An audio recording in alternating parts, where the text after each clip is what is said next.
Joe on Joe is the only podcast where Joe talks about Joe. And now, your host, Joe Slepsky. Hello again, everybody, and welcome back to Joe on Joe. It's me, your host, Joe Slepsky, and we're back with another exciting edition of Draw with Joe. That's right. This is the podcast that we talk about G.I. Joe in sequential order. I've covered the Sunbow cartoons, the DIC cartoons. We've covered the Extreme cartoons, and we've done a lot. We've covered all the issues of Real American Hero, the original Marvel series by Larry Hama. We've covered a lot of the Action Force annuals, etc., so on and so forth. So we're making our way through, and this era, this month, we'll say, we've been working on the official How to Draw G.I. Joe book. So I figured, let's go video with this thing, even though I know this ain't normally a video podcast. So I get it. Some of the videos, some of the hints may not be optimized as some drawing podcasts, whatever videos are. But you know what? I'm enjoying this. I hope you guys are too. If this is your first time joining us, please feel free to look back in the catalog for all our old episodes. This is a legacy show. This is a show that's about kind of the history of G.I. Joe. So everything's evergreen. So go back and listen to old episodes, watch along with the old episodes, read along with the old cartoons at your pace. Welcome aboard. If you want to say hi, reach out to me on social media at Joe on Joe Pod. It's Facebook, Twitter, and Instagram. You can say hello at joeandjoepod@gmail.com. Send me an email. Let me know, A, if you like the show. If you don't like the show, keep it to yourself. And B, if you want to be a guest on the show, please, please reach out. We do a segment here called You on Joe, where we feature you, the listener, you, the G.I. Joe fan, and we talk about like your specific one favorite thing. I love doing those. We're working on a couple. I'm putting a few in the can for that. So we'll eventually release at some point in the near future. So I love doing that segment. It's really great. So please reach out and let me know if you want to be a guest on the show. So now you're seeing this. You're seeing a lot of things happening on here. But before we get to all this stuff, we're going to talk about Periwinkle Puss. We're going to talk about the After Action Report. We're going to talk about this pencil. We're first going to talk about our awesome sponsors, the Movies and a Meal podcast. They've been with us every week on week for 3 years, I think. They're fabulous. Give them a listen. They're an amazing movie podcast. I know you love movies. Everyone does. I know you love entertainment. That's why you're here. This week, this is a big week coming up. Furiosa drops this week. That is getting rave reviews. I've not seen it yet, but I cannot wait to see it. Me and Toilet and I, we saw If last week. It was good. It wasn't great. It was really a throwback. It felt very much like a throwback to kind of an 80s whimsical, like a never-ending story kind of a thing. Like that kind of a vibe. But it was charming. It was charming as get out, and we certainly enjoyed ourselves. So there's a lot of great movies. This is what I'm saying. A lot of good movies really dropping. I need to see that the new Strangers, the prequel one, because that first Strangers movie is pretty good, and I remember enjoying the second one quite a bit. I saw it in theaters. I haven't seen it since. So if it's good like those, I'm in, man. So I want to see that. And everything's heating up. So give Movies in a Meal podcast a listen. Give them your support and listen to their opinions because they're sharp. Now you're seeing all this other stuff sitting on my drawing table. This is remnants from my trip last weekend. I was out at the Comic-Con Revolution that took place in Ontario, California. We were part of a podcast panel about So You Want to Create a Podcast that was put together by Jim Higgins, who is a fantastic comic book editor / instructor. Go to the Google Jim Higgins College of Comics. You'll find Jim's website. He's great. I took his classes out here in California. He teaches online. He helps people all over the world put together self-published comic books. He's really, really dynamite and a great guy. And he put together that podcast panel last weekend. And like that, for example, Periwinkle Puss, this is put together by our friend Christian Horn, who runs the Part-Time Fanboy podcast, which I've been a guest on and love it every time. Christian's taking classes with him. We also were on the panel with David Abalone, who is the part of the the Writers Room podcast.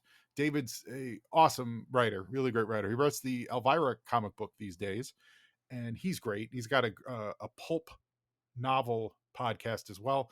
And then we were on the panel with Dan from the Amazing Spider podcast. If I'm probably it's not in front of me, but yeah, the Amazing Spider Talk, I think is what it's called. But it's a really popular Spider-Man podcast. Dan's great, and we were just talking about our adventures in podcasting. So it was a really fun panel. Check all those guys out. If you were out there, you had the chance to meet Lady J herself. Adrian Palicki was there. Got a snapshot with her. Hopefully, we can get her on the show. I did leave her a calling card with the contact information on there. Who knows? Hopefully, she passed it along to her manager, and we'll hear from them. If not, it was still great to meet her because I think she did a great job as Lady J. Also at the show was Josh Egabine from the After Action Report. It was so nice to meet him in person. We bonded and said hello and shared some information. And I would just want to take this opportunity to remind everybody to go check his stuff out. They do the great After Action Report. They the Kickstarter stuff. They just finished the G.I. Joe 21 retrospective Kickstarter. Really solid work. Really enjoyed it. It was great to meet him. So Josh, thanks so much. Great to see you. And hope to see more from you along that front. Now, we're here. Let's move away all this clutter because we're here for the one and the only Major Bludd this week, gang. He's up next in our drawing adventures. How to draw Major Bludd. It's funny. I like it. I kind of like that they do it. Is the Major Bludd they give us is like a fully haired Major Bludd. They could have cheated and done the helmet, which is certainly on the next page. There's a helmet version. But they're like, no, let's give you a full head of hair, Major Bludd, because that's a little more, it's a little harder, I think. I know I always love drawing people with helmets and things like that because that helmet does half the heavy lifting. So we're going to do some facial Major Bludd stuff today. And we're going to start, as always, with that oval. Try to do a little bigger, too. My proportions are always wonky, and that's okay if your proportions are wonky. Sometimes it's just the width. You know, it's funny. It's like I have a big hand, right? So like my oval would be this by. If you have a smaller hand and your oval's a little smaller, hey, it is what it is. You know, unless you're specifically producing for a certain, you know, like byproduct, you know, like you need it to be a certain size of a page, you're drawing. So it is what it is. So adding 2 lines below to indicate the neck. I don't see this a thing. Go over here. I don't really see the 2 lines to below. I guess those are the 2 lines. 2 lines below to indicate the neck. So that would be his shoulder. But then this is going to have to come down much further. Right? So what I'm trying to do is I'm trying to stay in the proportions that I can see on this, and this doesn't go much further than that. So we're actually coming around here a little more. Once again, actually, I should switch up. I forgot to mention, yeah. So here's that awesome Bears pencil from last week. Ladies and gentlemen, I give you... Oh, where did I put it? Oh, no. Where did it go? Well, after our conversation last week, seriously, where did it go? After our conversation last week, I got so inspired and so enamored and hyped up about my football pencil collection that I went on eBay and I bought me some football pencils. And now I can't find it. Well, I bought another Bears one. Where did it go? which I now have absolutely no idea where it went, and that's funny because like as pencils go, it wasn't cheap. It wasn't very expensive, but it wasn't cheap as pencils go. But now I can't find it. I started recording, and now it is gone with the wind. So we're going to use Spider-Man this week. That's what I'm saying. We're going to switch it up and use Spider-Man to see what kind of lead Spider-Man has in his pencil, so to speak. But yeah, so if you are interested in those football pencils, they're out there to be had. You can get them. Go on eBay. They're not cheap though. That's the thing. I was shocked. And what's funny is I thought I was buying a whole bunch of them. Turns out I bought one. It was way more than I wanted to spend on a old Bears pencil, but I love it. That's the rub. I love it. So that's about that. So today we're using a Spider-Man pencil. I'm sure it's a number 2. This is it's got to be 2007. It's got a little Spider-Man eraser on it. I'm sure this yeah, see, that's just going to leave red marks. So we're not going to use that eraser unless we want to erase with blood. So funny. So it says divide his head with vertical horizontal lines as you did Hawk's to locate the center line and eye line. At a straight line for the shoulders across a 0.1 of the center line below the chin. Oh, so I see what they're saying. So the shoulder is going to match with his center line below the chin. No, that's not true. That's not what they're saying at all. At a straight line for the shoulders across a 0.1 of the center line. See, it's so crazy. Like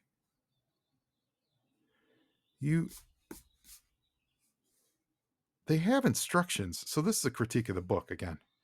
They have instructions, but the instructions absolutely do not correspond with what we're seeing in the pictures. They just don't. Draw in his eyes, centering each about halfway between the center line and the side of the oval. The nose line falls about 2/3 of the way between the eye line and the chin. Well, it's funny about the centering thing because this is not a head-on. This is actually a kind of a side glance. So if you center his eyes, they're going to be weird because the way they have him drawn here is this eye, his left eye, well, it's patched, but his left eye is shorter to the side. And this one, if you go in the middle, his left is making his right eye further that way. You know what I'm saying? Because if you look here, you see more of the back of his head.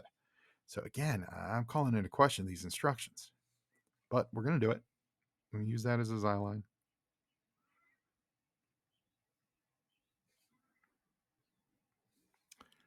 I don't even know how to start here. Okay. So we're going to start with a furrowed brow. I'll tell you, hey, I'll tell you, drawing the Sky Striker last week with the level of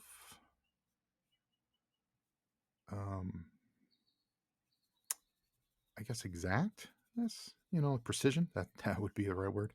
The precision involved in drawing like a machine like that, not my cup of tea. And not even from you're saying that because you're not good at it. It's just it just feels weird. It just felt weird and robotic.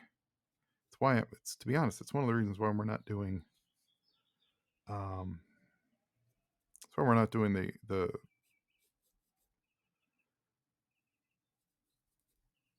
other profile of the Sky Striker this week, because I don't like it. Like it just feels. I've never liked drawing. I'm not a car guy. I don't know if there's. I'm sure there's. I know there's a ton of you out there who are car guys. I am not a car guy.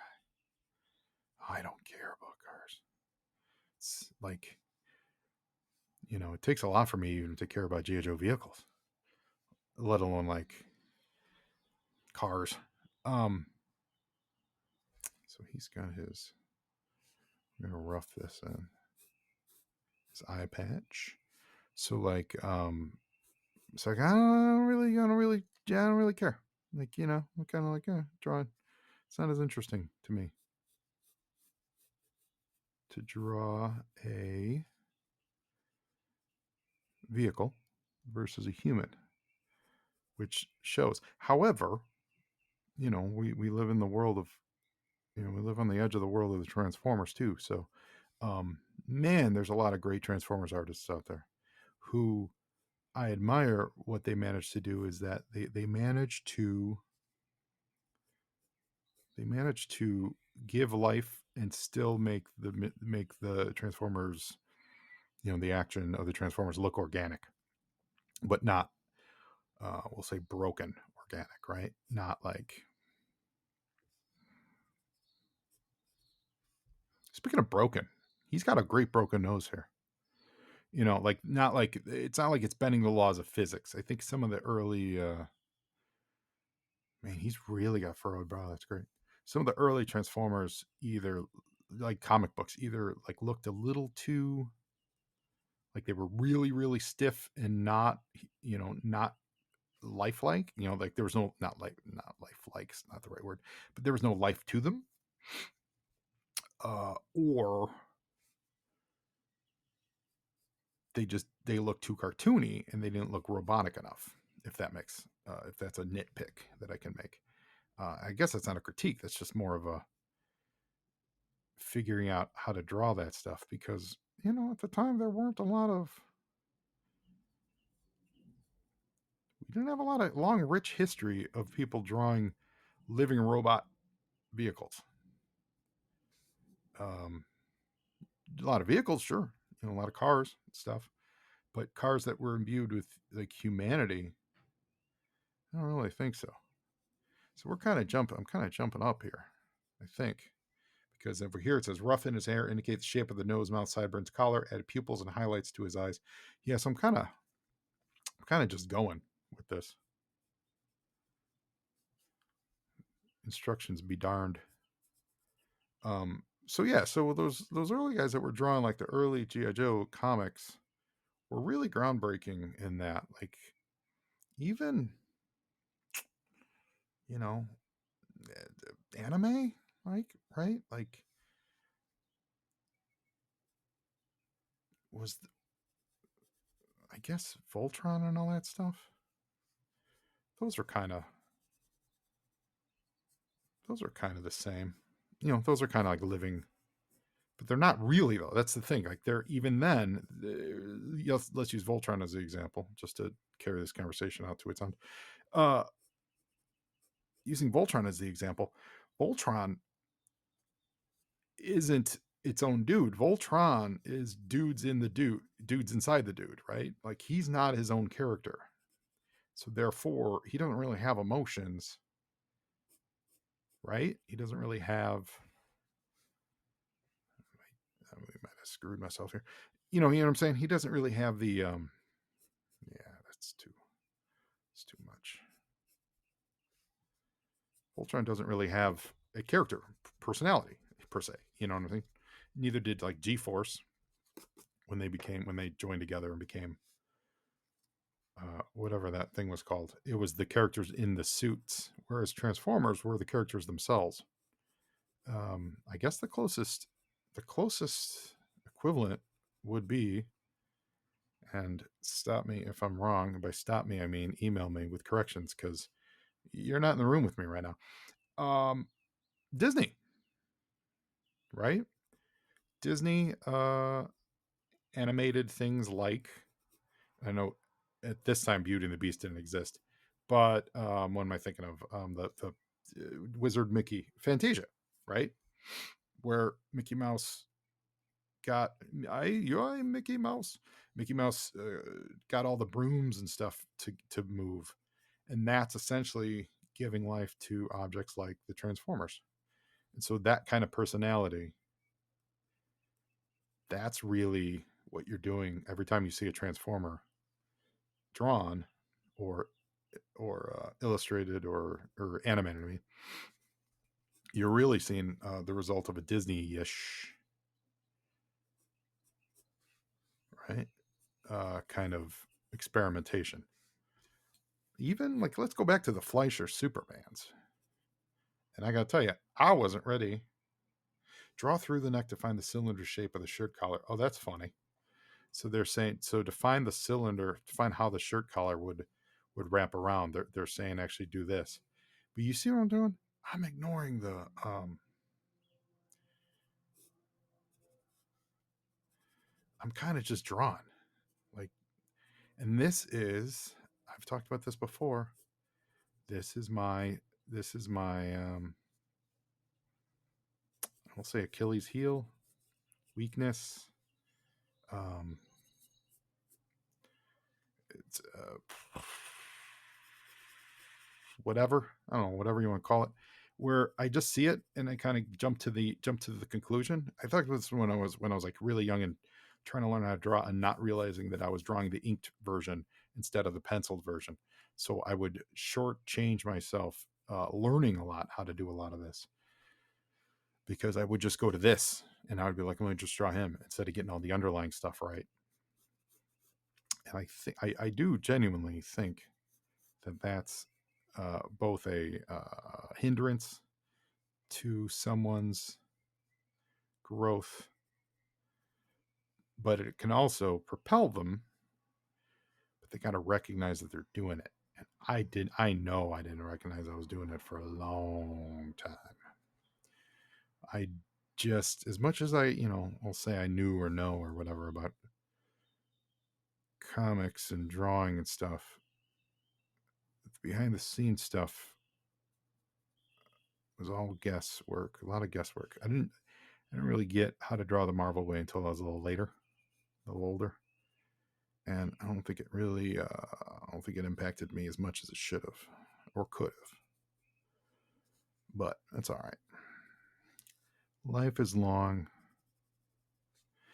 Penn Jillette told this anecdote recently on his podcast, and he was telling it from someone else told it. So it's one of those stories. Someone at some arts college was saying, like, trying to find my own, their student saying, I'm trying to find my own style, but it's too similar to, we'll say Picasso or Rembrandt. I think it was Rembrandt. I don't know, whatever. You see where it's an anecdote. And what the teacher told him to do is he said, lock yourself in this room. I'll give you an original. We have at the school, we have an original Rembrandt. And I'm going to lock you in the room with that painting. And I want you to duplicate that painting as much as possible, and basically try to forge it. Do it. You draw that painting as close as possible, and the resulting difference between that painting and yours is that's going to be your style. In other words, don't get so hung up on thinking that you're a master.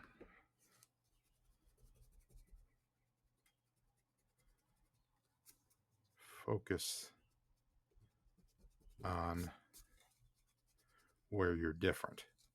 That's what I take from that story. I think there's a few lessons to be taken from that story, but focus on what's different about you rather than what you're similar with, because we are all the products of our influences. And I say that as a as a whatever podcaster, as a someone who draws a little bit, someone who writes a little bit.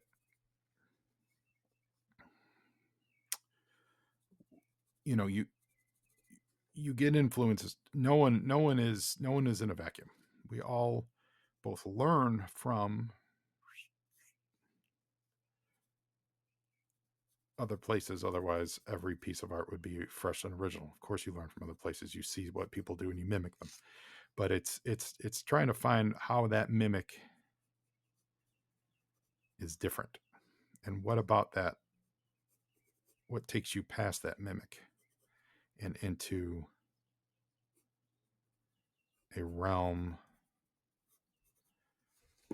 of creation that is just your own. I have long, one thing I wanted to, I mentioned this for a couple weeks.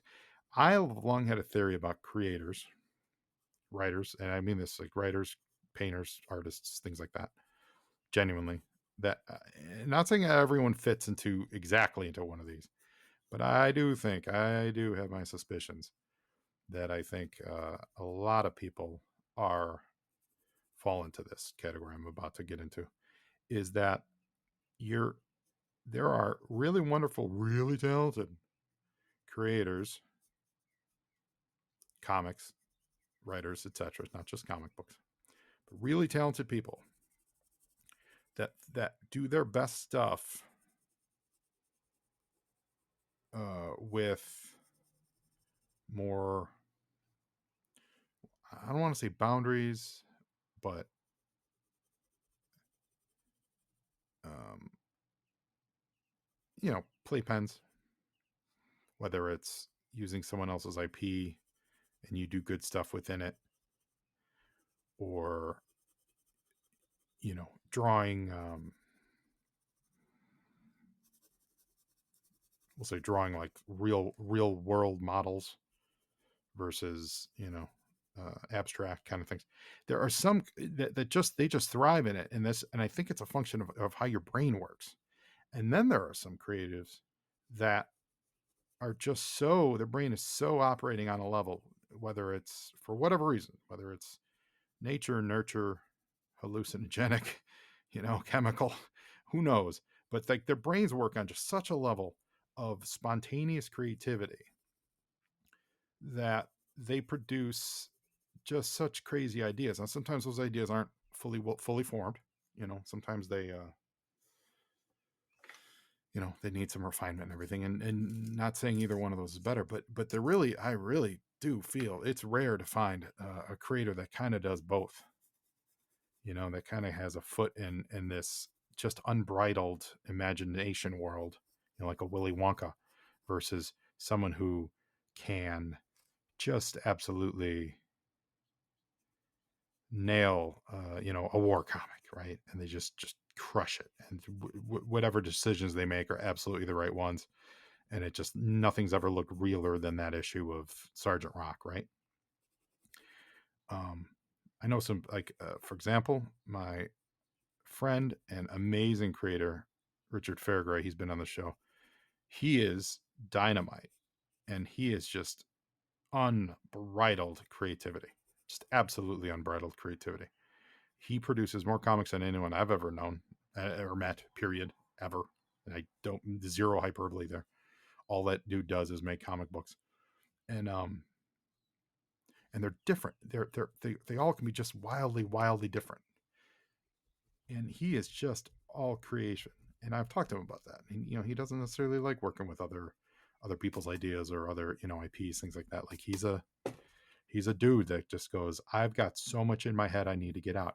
Then there's other people, and I think I've seen this. I'm not going to name names, and no one personally that I'm thinking of, but like big comic book creators that we all know and love.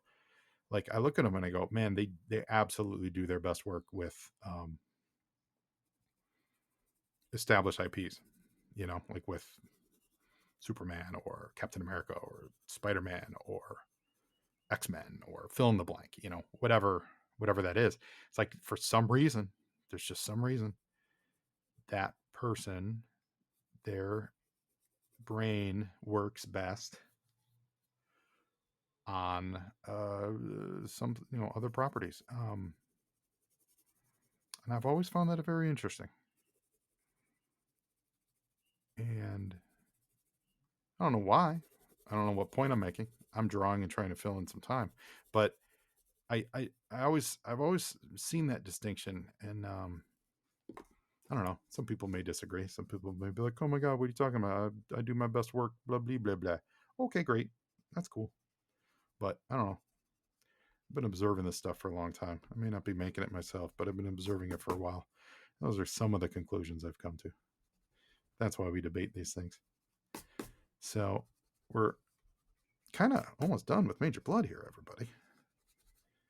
That was a quick little, was it quick? Oh no. Yeah, we're pretty much coming up to our half hour.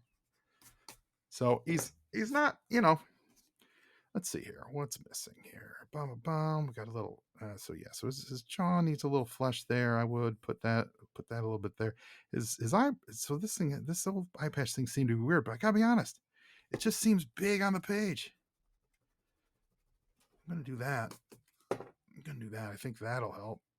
Eye patch seems really big on the comic page. I mean, we're gonna do that. I think that'll help a lot. Pop his ear out. Oh yeah, I meant to do this. I meant to erase a little bit there underneath. We'll go back in. Get that filled in. Now, if we were doing this with inks, all you would do is put X's like there on that black, and then your inker would fill that in. Oh, this will help too. Yeah, so now it doesn't look like his neck is so weird. Yeah, there we go.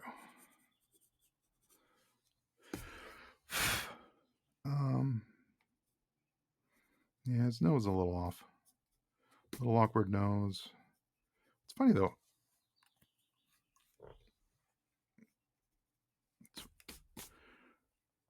Yeah, his nose is a little awkward. And then we're there. I think I'm missing some. Oh yeah, I'm missing a little. There's a line for these nasal passages. Oh, there we go. Yeah, that's the other thing too. Man, your fur, like a brow can do a lot. So here we go, Major Bludd, everybody. Hope you enjoyed it. I enjoyed it. We'll see you next week for more. Yeah. Well, all right. Yeah.